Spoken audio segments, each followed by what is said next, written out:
Welcome to the Real Estate Power Play Podcast, your launch pad for skyrocketing success in real estate investing. I'm your host, Gabe Rodarte, alongside Mark Monroe. We're ready to bring you transformative stories, groundbreaking strategies, and the insider secrets of real estate giants. Get ready to accelerate your investment journey and become a true power player in the world of real estate. Hey guys, what's happening? Welcome to the Real Estate Power Play Podcast. Today we have an amazing show. Today we have one of our good buddies, Marty, on here. And if you're listening and you've been a listener for the past couple of years, you know the man, Marty. He's been around for a while. He's been with us for a while, and we just been really good friends, helped each other build each other's business since the beginning. So we're just going to jump into this. And then we have Mark, who's the other host of the Real Estate Power Play Podcast. Mark, what's happening, brother? You doing good? I am doing wonderful. I'm excited. It's kind of like the old time sakes. You know, what we do? We met at a mastermind. God, when was it? Like 5 years ago now. We've known each Yeah. other and we all helped each other. So, and Okay. that's how this whole podcast came about. You know, a group of us met over there, and so I'm doing great. Couple Thanks of so much. How you guys doing? with cigars. Yeah, you're doing good, man. You look good. You're in it. The group is now at what? Just Seller Financing Homes is already at 135,000 members, 140 almost, 145,000. 145,000. Incredible, Mark. Congrats, brother. Creative Financing, we're crushing it there also on that platform, and then of course on here. So guys, we're just gonna interview, or not interview, but just bring you guys into our world as if it's into our own living space. We're just gonna go over our businesses, what we've been doing the last couple months, and then what we plan on doing in Q4 or what we were doing in Q4 and Q1 of the end of 2024 and going into 25. So guys, let's kick it off. Marty, how the heck are you, my friend? Damn, it's good to be here with you boys. Golly, it's been a long time. I love you boys. I love you. Thanks for having me. Yeah, for sure, man. Let's dig in. So how you been? What's been happening since since whenever? I know you've been doing some industrial stuff and other things. How's your space? How's your world? What's been happening? Yeah. So for the last year and a half, kind of like both of us, right? Like all of us, pivoting into commercial real estate and the learning that goes on with that, both the winning and learning, emphasis on the learning. And it's been great though. We're very unique. Our market, Rochester, New York, upstate New York, I believe is the greatest market for all real estate. And we can get into why, mainly because of what's been happening in Florida and other places, right? But our bread and butter construction company of our fix and flips has stayed steady, unlike some of the other communities out there, right? Like in the Southeast and California, and there's been a little bit of a major slowdown. Don't get me wrong, there's a slowdown here, but not as dramatic as other parts of the country. So that's plugged along, as well as our commercial real estate properties that we manage.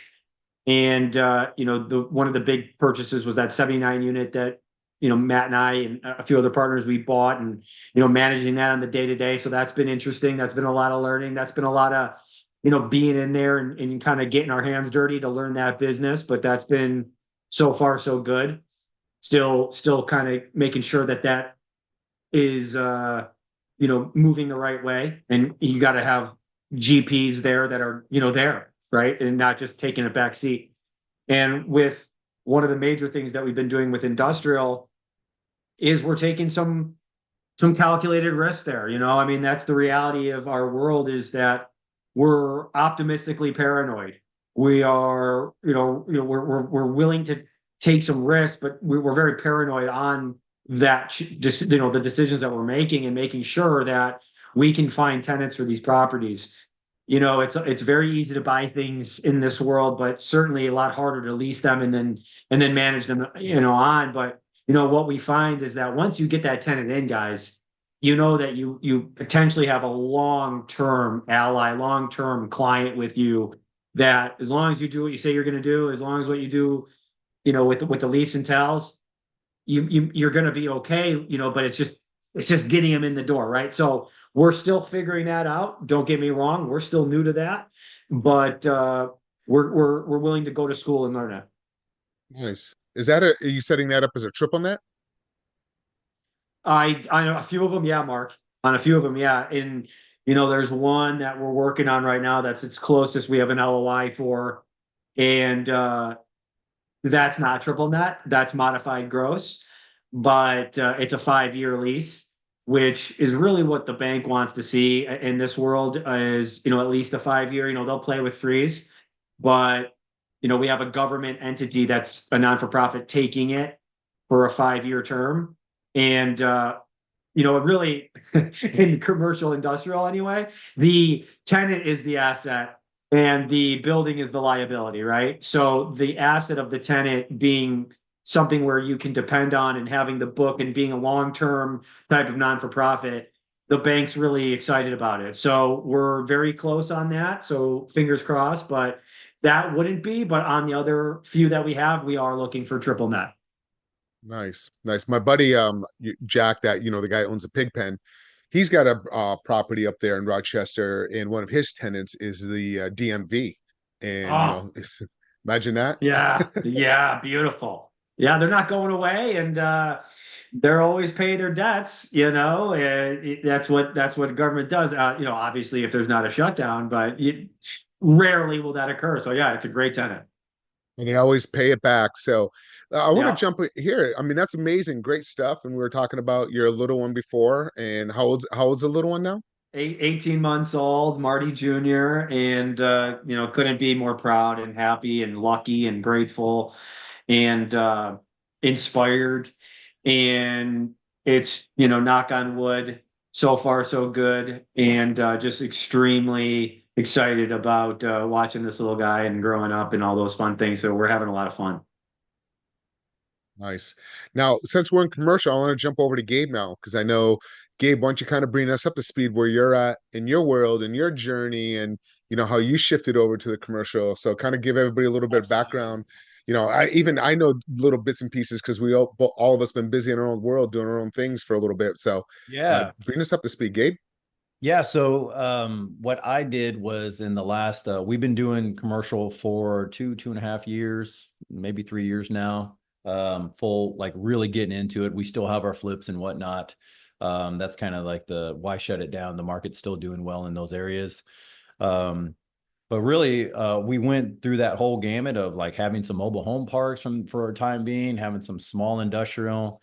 Now I partnered with a builder that's here, and we are doing some new build. So we have some retail flex stuff that we're doing. That's pretty cool. 4,800 square feet. And just watching that whole process, I'm learning a ton. We're just getting the iron up today. I have some video and stuff I'll show you guys of just really cool stuff to be part of. Um, and so those are two 4,800 square foot buildings that we're doing there. And then it's just really opened my eyes to some of the other opportunities. I'm in the Houston area. So Houston is still growing. I mean, there's a lot of stuff happening all over. We're on the northern side of town. Um, and so we have just a lot of land opportunities to take advantage of those type of things. The other thing that I did was partnered with a good buddy of mine on a commercial brokerage. And so that's pretty cool. We're through EXP, but really we're our own team. We have between our residential and our commercial brokerage team, we're about 305 listings right now, 230 on the residential side, 80, 283 on the commercial side. And we're just building that out. I'm mainly an operations type guy. I found out I love sales. Made a ton of sales calls yesterday, direct to seller for some commercial properties that we're looking at. So we still are in that, but really my oversight is just to be over the team and helping them grow up. And we just got done having another good team meeting just before this one, and we're talking about our tech stack and what we're going to do and how we're involving our back end office and what we want to do to build out even more. We have a marketing team, and when I say that, we have an actual marketing basically our own marketing company where we have a photographer, our videographer, our social media marketer, all within one house. And so we're basically running a third company. And so that's a little different than whenever you look at it from like the investor point of view or the wholesaler or direct to seller. When we say marketing, we're looking at like how are we doing our cold calls or how are we getting in front of them or mailers and whatever that might be to get in front of that seller. Well, we're looking at multiple sides of it now because we're getting to doing listing of bigger properties in some sort, 5.5 million, 15 million. So we're doing those things. And then because I'm in Houston Metro, we also are part of the ship channel. And so I am involved with some other developers that are doing some land development and some for some chemical plants. And so I get to be involved with creating rail spurs, which is, for those who don't know, off the main rail line that you see all the train tracks and whatnot, and creating those spurs onto properties. And that's in high demand in areas like ours. I can imagine areas like Rochester probably needs that as it's a through city, right? And so you need to have that to where it goes from the port to the rest of the world, right? And so these things are really in high demand, but takes a lot of work to put them in. It takes a lot of strings to be pulled. So we're doing that too. So it's a lot of moving parts, and we just keep on growing, guys. Super niche. I love it. I mean, those are the little things that you kind of find out by being in the business. It's not just like, Absolutely. rarely do you just, there's no, Yeah. there's no books 101 on that. Yeah, I've never yeah. even heard of that It's until like now. that. So It's I like love you're it. multifamily. Like you become this multifamily guy, right? By being on the phone calls with multifamily stuff. Yeah. And I think that one of the things that I've learned a lot from you guys have been really just getting your foot in the door on whatever project that might be.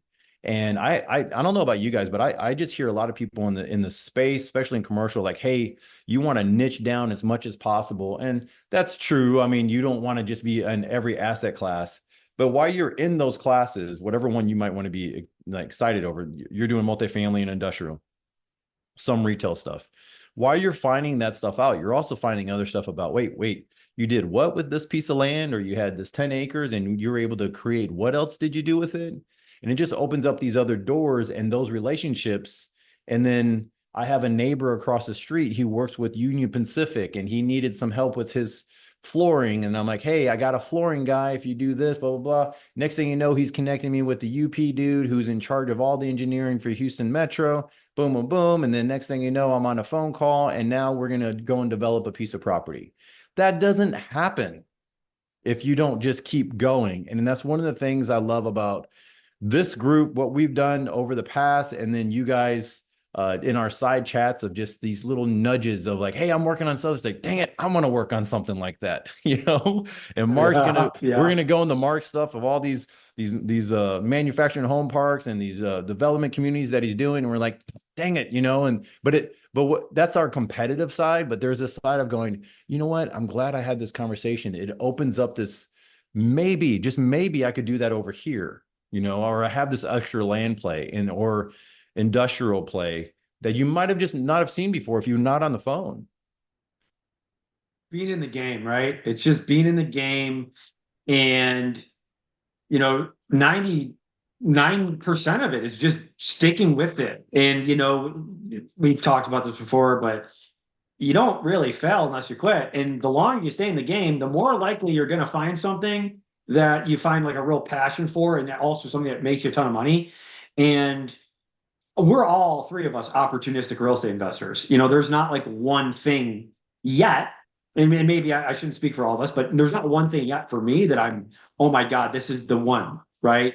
And that's a negative and a positive, I think. I think, but it's just, for me, I'm entrepreneurial. I know you both are, and you kind of like figuring out what you want to do. But I was super against like pigeonholing myself and say, look, I'm only going to do industrial. And maybe that is wrong, but I know for me, I want to be creative. I want to learn more things. I want to do different things, and I'd rather like kind of run out a bunch of ground balls to see what I really like than just stick with one thing and just see it through. I really, I got one life. I want to kind of live it, and I want to live it through real estate and what I'm doing. That's awesome, man. And I'm really encouraged to hear your journey So and while we're talking about journeys, let's go through what Mark has been. Mark, it's I've been been waiting for this because I want to hear because he's I just everywhere. And you yeah. know what? He doesn't work. That's the thing. He just finds these deals and he's always on vacation. And then like he's like, hey guys, by the way, I picked up another 85 unit mobile Yeah. home park. And we're just like, where like why you're in like Italy? Is that like how are you doing this? So, anyways, You, Mark, you what know are what you it is, doing besides traveling the but world? you know what is amazing is like I notice that though when I'm traveling, I am still working. I work about 90% off my phone. Probably Yeah. 100% pretty much when I'm traveling, but usually when I'm at home, like here, I work about 80 to 90% because I have some VAs that do pretty much most of my, I'm just getting on the phone. But what's crazy is that when I am traveling, it seems like that's when all this stuff tends to happen. A lot of it's so weird. I'm like, I need to You've go on said this vacations even before, more. Mark.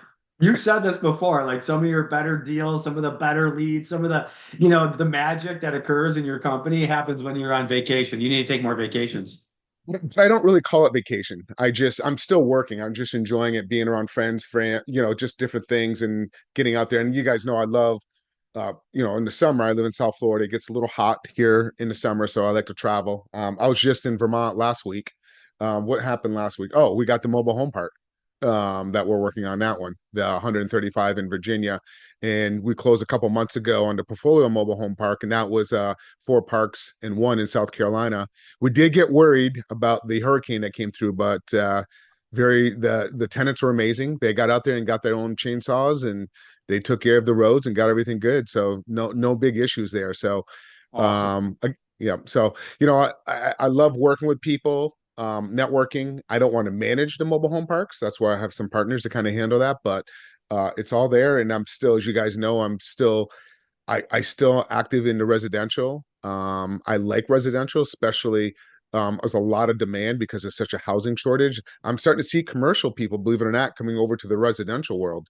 I had a gentleman that's done $1.4 billion of commercial, and he's calling me up and like, hey, I want some one-on-one coaching. I want to learn how to do this residential thing and learning how to do the creative stuff. And he wants to start going after. And if you notice, a lot of the hedge funds are jumping into it, Basil. So a lot of politicians now are starting to like, put their eyebrows up because they're worried about pushing these housing prices up even further. They're starting to create, you get the build to rent model that's happening. So we're starting to see a lot of that. It's kind of weird. Like we all want to jump over the commercial, but now we're starting to see some of the commercial guys move back over to the residential because they see the demand there. So So true. Yeah, So totally. true. So what else has been happening in your world, Mark? I mean, I know that just to kind of give all of us an update on some of your just you have a unique story and I know that sometimes you get to share it and sometimes you are traveling. So which so what's the which other side of the story? story? What's that? Which story you want to talk about from the beginning or a year ago where I was at when you guys were Let's there go, but let's supporting go me? back a year because I don't know if Marty's all up to date on that also, and it'd be good to just let everyone know. Like what I think the cool part about your story is just consistent, being persistent, and then taking what you have. And this is the story of life. Like taking what you had to get dealt to you and then go, I'm going to still push through and I'm going to make this thing happen. And there might have been some ups and downs and stuff, but it just you made it seem like hey, I've been through a couple of these cycles and this is just a different cycle and I'm just going to push through. So it's just amazing. But if you could just share with our audience of like some of the stuff you've gone through and just, might be giving some people hope also. Well, first of all, I got to thank Gabe and Marty, but Gabe and his wife during this process. So, for you guys did know this a year ago, I was fighting, cancer, and my hair's back. I lost it a year ago, so I had stage 3 cancer. I was going through the University of Miami, and the chemo literally kicked my ass. I'm not gonna lie, and I have moments now where my mind was one of my strongest asset, but they have what's called chemo fog. I'll have moments like, what is this device called?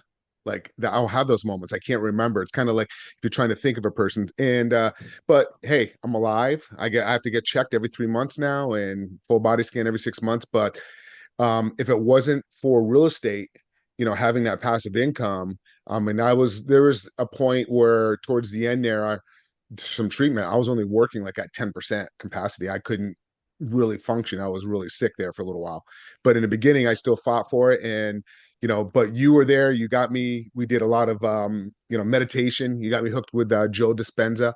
Highly, highly, highly recommend it. That he's great. And do you still do that, Gabe? You kind of it's a lot of energy. If anybody has ever done the meditation, especially his stuff, Gabe, why don't you tell people a little bit Yeah, about it, because it I think is my very powerful. core of my life has been transformed. I'm part of another group that involves a lot of that stuff now. It's more of like a men's mastermind, and that's been amazing for me as far as life transformation type stuff. And I think that one of the things that like we have learned, and I think all three of us have really learned that we're integrating other parts of our life as we do real estate. And there's a lot of ups and downs. You're going to look through properties and stuff that happens. It's you do it enough to where you go, this is just real estate. This is just how it goes. Someone burns down one of your buildings on an accident, or whatever might happen. Or you're trying to acquire some property and something else happens.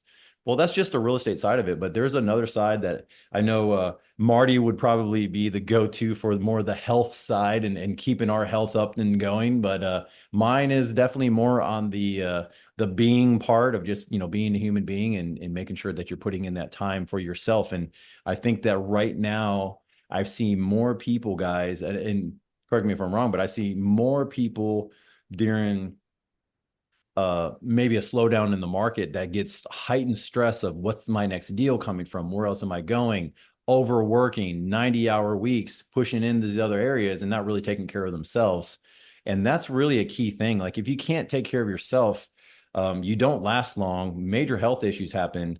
And Mark's a good testimony. Like once that stuff starts happening, it's really hard to do the rest of your life. So those are some of the things that I think that we all are pretty conscious of now, but I think in the beginning we're pretty wild. So what about you, Marty? Oh, look, I'm so happy Mark's feeling so much better, Mark.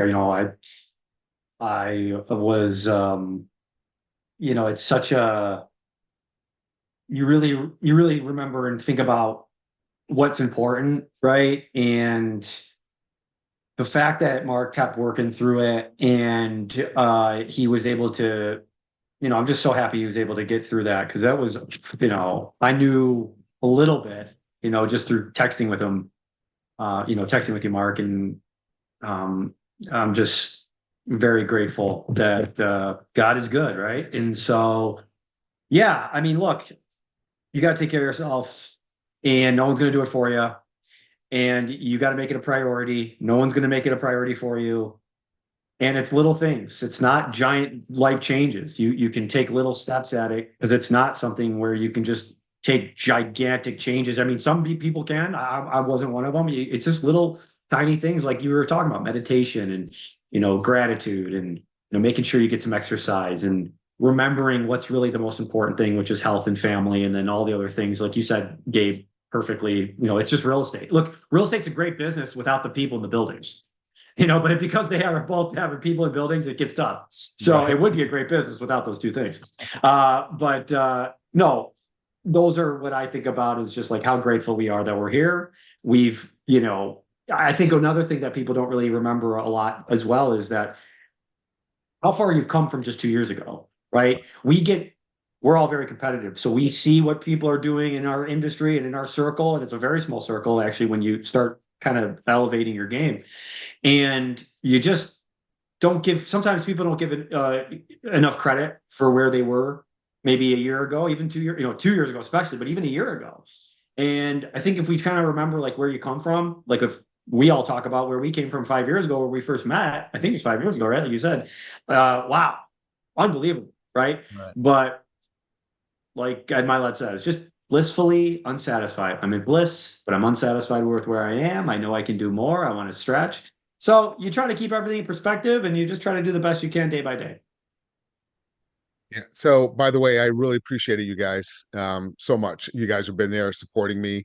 A lot of people, my other half, Elle, there's a lot on her. So, everybody that listened and out there supporting me through that time, many of you guys reached out to me. So, I really, really appreciate it. And that's what really kept me going. And, you got to look at yourself. I am a little bit older than you guys, so you guys are younger. I was your age. I was healthy, so you're going to get to a point where all of us at some point in our journey are going to run into life issues. So make sure you do take care of yourself now, health wise, mental wise, and financially wise, to be able to take care of you and your family when you get to that point, so you can take care of that. So that's why I love real estate so much, is because it helps you get to that point. Yes, it's a lot of hard work when these gurus come out there and say, oh, you're going to go out there and make all this money in 90 days.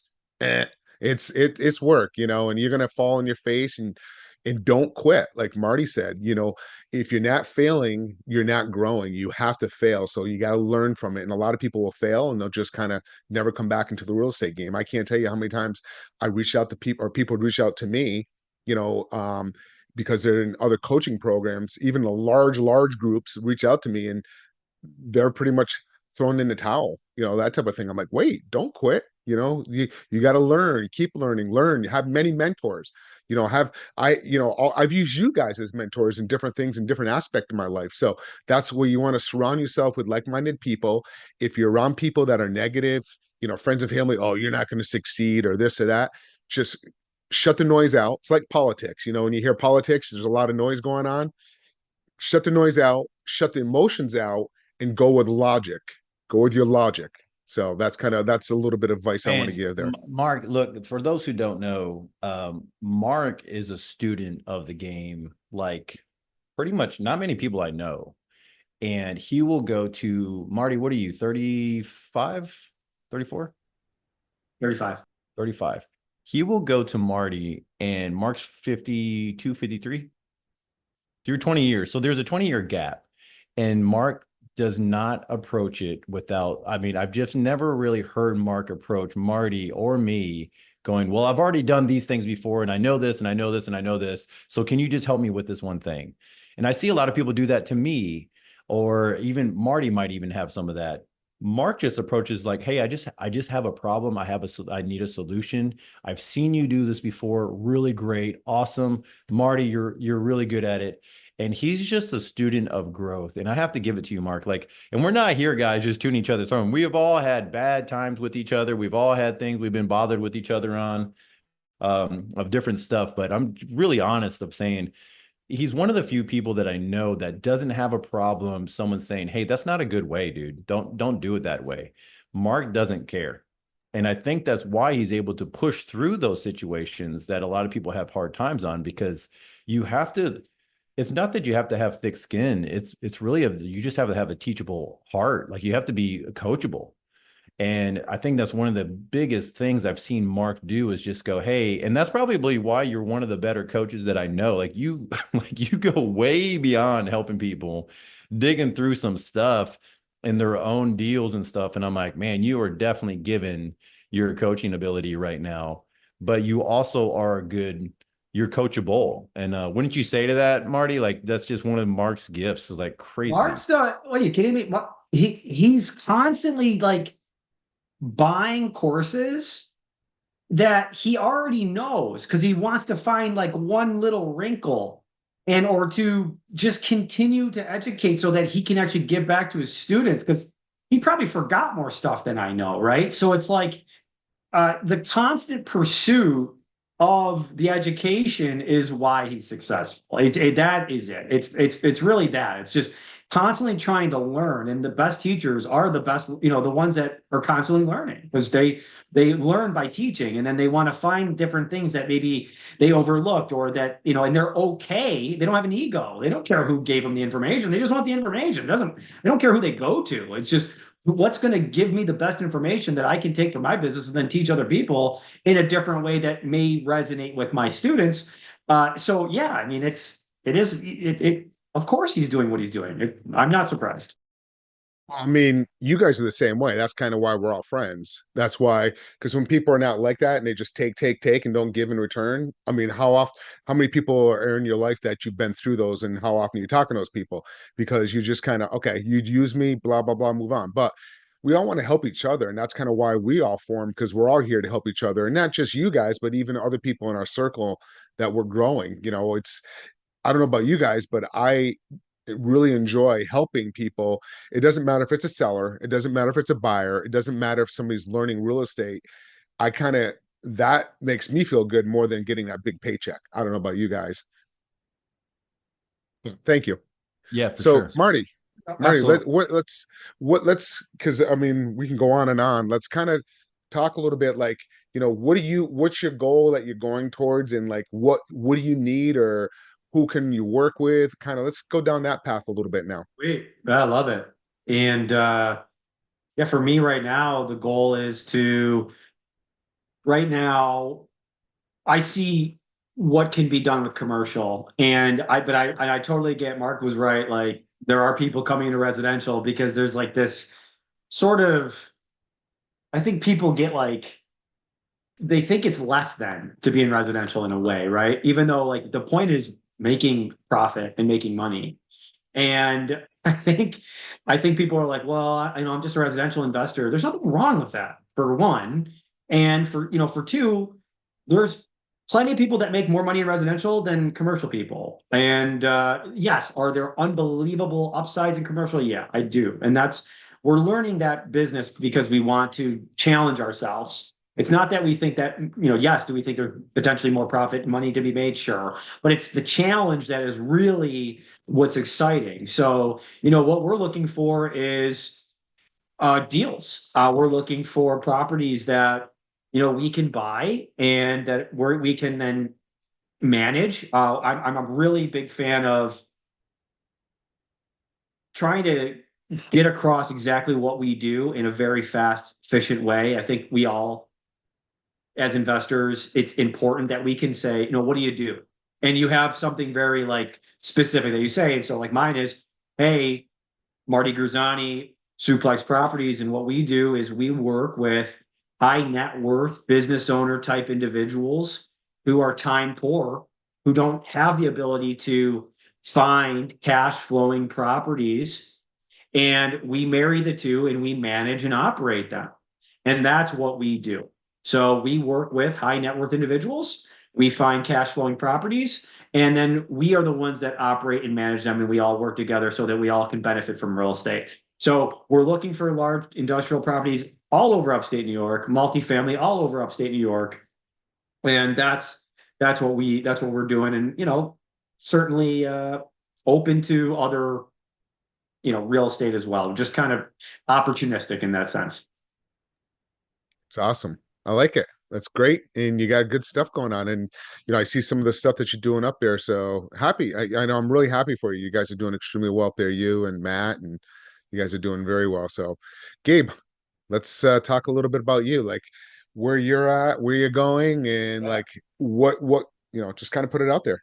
Yeah, what's next? So, what I'm calling my whole journey of what we're going through is basically we're in the path of progress of what we're doing. I mean, I see so much movement on stuff I've never really saw before, especially being running this commercial group has been really a blessing. It's been really fun. The amount of relationships I've been able to build with people from the oil industry, from gas industry, from all types of dynamic people, and yeah, working with high net worth individuals who are looking to place their cash, and that's something that we see. So we plan on doing more of that. That's still growing. Back end stuff, all that's growing. So we have about 25, 30 agents now. We'll probably get more, over the course of time, as we build out stuff. And then as far as development type things, we're looking for land that's developable, that we can do with our certain model that we have. And so that's all throughout basically the Houston metro area, like when we call College Station, that's where A&M is, and then just further north. So we see this whole dynamic of stuff that we're able to do and we'll provide. So that's been really exciting to see, because it seems like all the tools, and I think that we kind of all talk about that, right? The tools that I've gained from the past, didn't know it was going to get put to use in a different way. But now we're doing, bigger industrial warehouse, right? And something I never really thought I'd be a builder of industrial warehouse, of any sort. But now I'm in that space. And yet, so we have all these cool things that are happening right now, and I just want to give a shout out to you guys and my family real quick. This is not about business, but we're talking about it. But I am over 2 years of no alcohol, which is freaking crazy to even Awesome. That think is about crazy. because I just remember Marty saying, Gabe's not just the type of guy where you want to go out with. This is the Gabe that you go out with till the next day. So, and I'm not, it's really cool. But I think that why I'm saying that though is because this adds to the dynamic of just some of the things that we're doing that's different. And I'm branching out, buying retail centers throughout the Southeast. That is still happening, where we're looking for all types of retail centers, and I connect with all those type of brokers throughout. And so my gift over the years and the stuff that I've been developing is really creating unique pipelines for certain asset classes to get that phone to ring. And so now we're looking for team members to come and help us really field those phone calls, and some of it is cold calling. So we're looking for a higher caliber people now than somebody who's just never made a phone call in their whole life. Now it's someone who's like, they can talk to a broker and they could talk to a seller that might have 3 or 4 different retail centers or industrial centers. It's a different language, it's a different conversation. Can someone brand new get into doing it? Yes.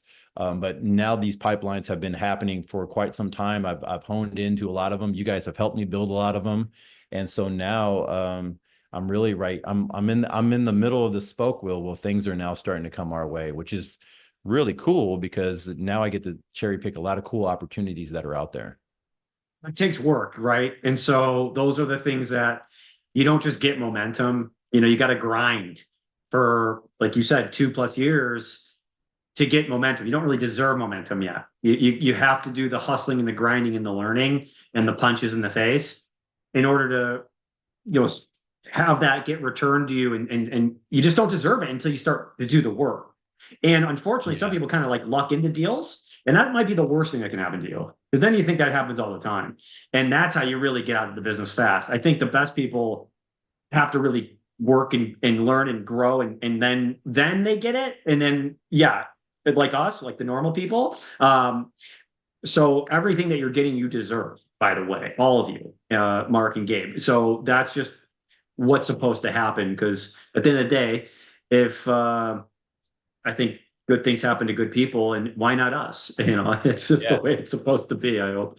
But Mark, one of the things and I'm Gabe, because I wanted to ask Mark this. How did mobile home parks even come about for you? Like, I don't even, you do all these different things, and then mobile home parks. I'm just curious. Oh, by the way, First guys, of I'm all, buying a couple why? parks. Yeah, And I'm with yeah, you. and then so just talk us through that, please. It's just all about networking. It's like you guys, I get to a point now where I have so much deal flow coming in. I'm just selective on the deal flow. And then who can I, like Marty, I'm sorry, like Gabe was saying, who can I partner with to kind of help me to go to those type of levels? That's really what it comes down to. It's just they're coming in, and people, I have a development, a huge multifamily development that people want me to kind of help out with it.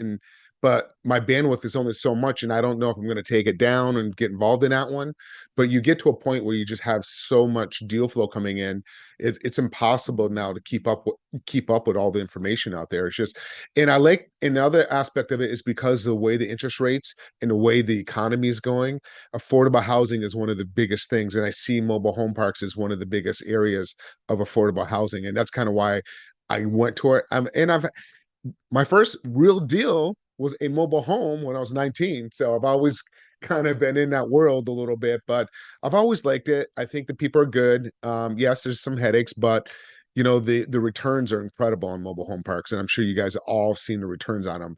Yes, they could be a headache, but I don't want to deal with the headaches. That's why you have good people on board with it. So, anyways, hopefully that and Hey, I have so another I, one right so I now have that you some guys. some granular questions on that. Are you doing anything where are these all established, or are you building anything new, or any plans to build anything new, or is this stuff that you already have all the pads and everything set up? No, there's some like the last one that we did. There was 100 pads on it, and 58 were park owned homes. So what we did is we're doing a lease back, rent to own for those people there, so they can become their homeowners. So it just helps with the the overhead. I mean, 70% of the cost was going towards those park owned homes. So we're kind of, as you guys know, I love doing a lease option, love doing seller financing. I don't want to take care of the maintenance and repairs, and that's the way how we kind of we structure that particular one. And So then that's what I was going to ask. The next thing is like, how much of your properties are park owned compared to tenant owned? oh yeah, we've already got rid of 18 of them, and we're Okay. still going through the process and getting rid of more. We've You're already just got slowly moving commitments. them over to make it more so we Yeah, on our parks we were doing seller financing. So we just moved ours over and we just financed them for the tenant. Some of I would say 80% of them, well, maybe not that much, maybe 65% of them were the tenants from before and they just, came up with the extra cash and now they own these properties. But some of these are really nice parks, man. I mean, they're really sweet. They got the amenities, they got everything all set up, and I really like these kind. It's something that I'd be interested in. yeah, absolutely. And it's just again affordable housing, and they were below market rent. They're about $150 per pad below market rent. So we're just and then you also make more money when you're selling it through seller financing the asset back to the people living it, and they appreciate it because they become homeowners, actual owners, and they get that depreciation and everything on their end of it. Or depends if they're going to be living in it or it's an investment. It all depends, but they get to write off some of the interest for their more when they do their taxes. So, but I'm still looking at residential. I have all the bird dogs. My bird dogs, I mentioned 600, but it's probably another 200 added by now with all these because I'm getting now commercial stuff coming in, and um, and I'm still working with students. I only take 5 students on at a time, only 5 per month. I don't want any more than that. So I already get a waiting list, and if people want to come in, and like I said, I only do 5 and my cost is a fraction compared to some of these other guys. Then I will have people work with some of my students where they become bird dogs with. So that's kind of the model that I have set up currently. And I just want to say, I can guarantee you, Mark will show you one thing, which is just a CRM that will, I don't know what you charge, but it should be like 50 to $60,000 because just by having a CRM, anyone who doesn't, you're losing out on, I guarantee you, 50 to $60,000 just in like what you have right now with your leads. At least if you're somebody who's been in this business for at least a year, then there's at least 50 to $100,000 that you've missed by not having it. And like the first thing, and I know Mark does a million other things with his students, but the first thing he'll do, or one of the first things he'll do, I'm sure, is show you how to do that. And that alone, whatever he's charging, will not compare to what you've missed out on. How I know that? Mark was my teacher on this. So it's a no-brainer to, if you have the ability, if you're lucky enough to get into his coaching program. Percent. Yeah, man. I actually want to say that it's one of those things that I remember our first conversation with Mark, and this isn't a plug for Mark, by the way, guys, but I mean, it the seems whole like it. podcast is for You like guys, promoting are Mark putting and me up here. his journey, and then he had like but one of the things that I think that we enjoy about your presence, about what you bring, is how you help people think through the process of what you do. And so, and it's one of those things that Marty and I has probably racked our head over this thing for probably 3-4 years since we've known you. Like, Mark, can you just tell me how you did that? Right. And like, okay, I could go, yeah, you could do it for me or you could do stuff, but I don't want to call you all the time. Just tell me how to think through the process. And then I want to go create my own because creators want to create anyways. And I think that's one of the things you've learned over the years, especially since I've known you, is help to disseminate the information of how to help people to think through the process has been, I think it's parabolic for you. I think you've definitely hit this niche of going, I know how to teach people to think through the process instead of just telling them how to do it, where they're always dependent on you for the rest of their life and they're blowing your phone up all the time. And so you've really hit this stride of going, let me just show you how to think through why this is an important thing to do. And I think that's How one of the about things that yeah? Marty's hitting on is like, we would be just racking our heads over, hey, how do we build this stuff out? And you're like, well, let me just show you, I don't know why. Just show us why. Like, give us the answers of why these things are important. It's also asking you questions, so you get that you when you're asking questions to people, then they're answering it. I guess I went through 3 years of counseling and seeing a shrink, if you will. And like the first 6 months, I'm like, I'm not getting it. What's going on? And then they started asking questions. I'm like, oh, that's the answer. you know so Yeah. we're always working, besides our physical, we're always working on our mindset aspect of it too. So, but I mean, look at you guys. I mean, Gabe, I mean, I've learned so much from Look at you. you. What? No, On I'm just mute? playing. Like, look at you. Look at us. Look at us. Look at us. We're doing it. Yeah. No, I agree. I think it's we're on the right journeys, and people that have been following along, it's we're not really holding anything back, as you can tell. And Yeah. I did want to ask a couple questions though, boys. So, one of the things that we talked about offline was Chat GPT and AI and how we can use these things, right? I have, started using it more as like I use it like how I would use Google, right? I'm just asking ChatGPT now. But what are some interesting ways that are maybe a little bit under the radar that you're using it for? And talk a little bit about that. Gabe, I know you kind Yeah, of I would said like to you've done start some cool off with things. just a premise that I've learned from a good buddy of ours, Nikita, and he teaches this to his team, and he's over at City Platte, North Carolina. And this is something I added, and then I added in GPT is this, and this is the premise. I hope some like those who are listening to this really take this away. Um, in the world of Google, YouTube, and Chat GPT, ignorance is a choice.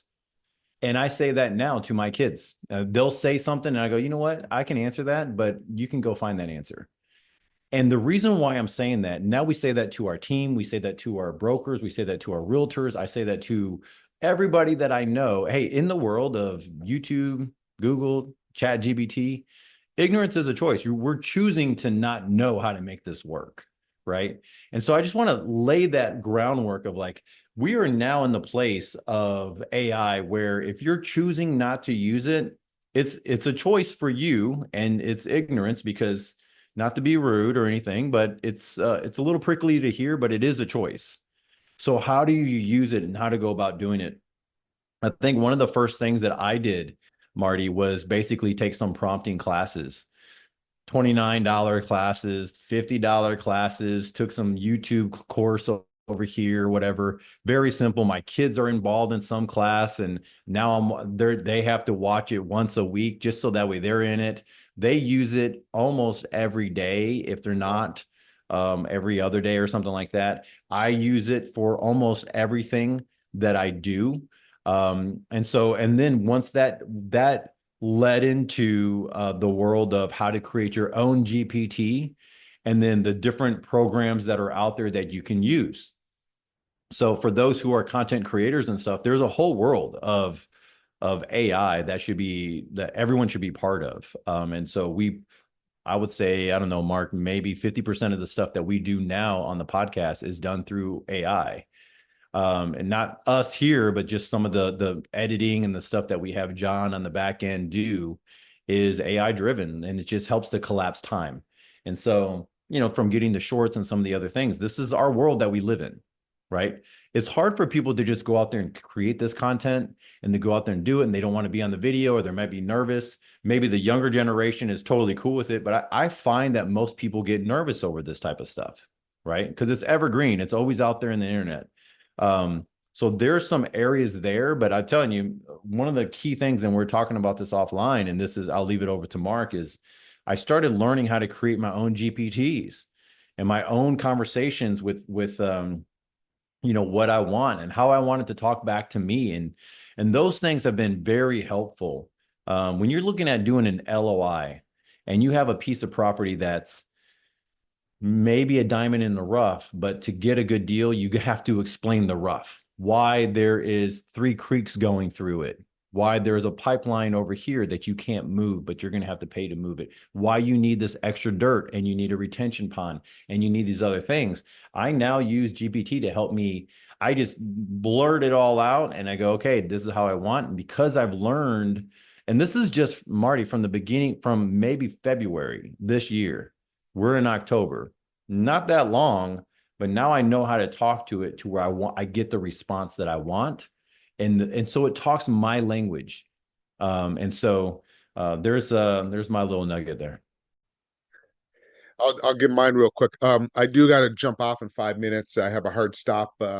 Jumping on with Eddie Speed. You guys know Eddie Speed from Note World. So I'm actually going Nice.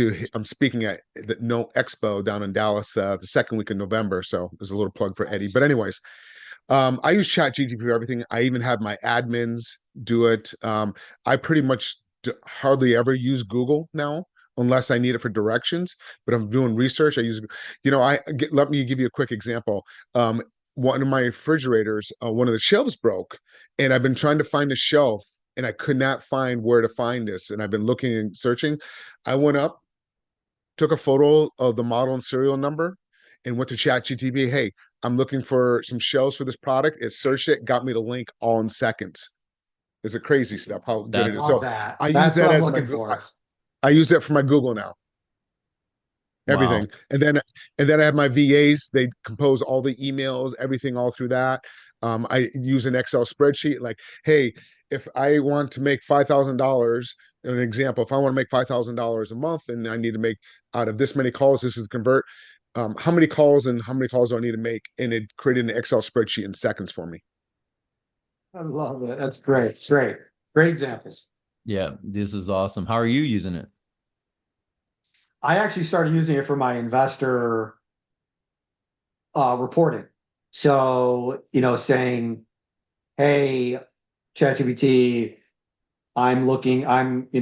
this is what's going on with the property, and format it like how a professional, a REIT would send it to their investors. And then they take my garbage and make it really pretty. And to the point where, there's a lot more trust, right? They want to see you have it very professionally, and everything is image, right? Everything is all about how it's perceived, and even though what I'm feeling is, what I'm trying to put out there is good. It's another level. We're talking doctorate English of putting it together rather than a a barely college graduate. So it's been that right alone has been worth the $20 a month for ChatGPT. That's awesome, man. Guys, we have to get going. This has been a blast. I love all you guys. We love the listeners and the people that have gotten us here. We have done well. 10,000 downloads, right? Is where we are. Congrats, boys. The amount of Unbelievable. episodes and just staying consistent in what we do. So, guys, share it, like it. If you like this thing, press the like button. If you have other content you want to get us, want us to talk about, we could get those people on. Mark and I are pretty good friends with a lot of people, and he's going to have Eddie Speed on. So a lot of cool stuff that we can do. Let us know. We love you. See you. Peace.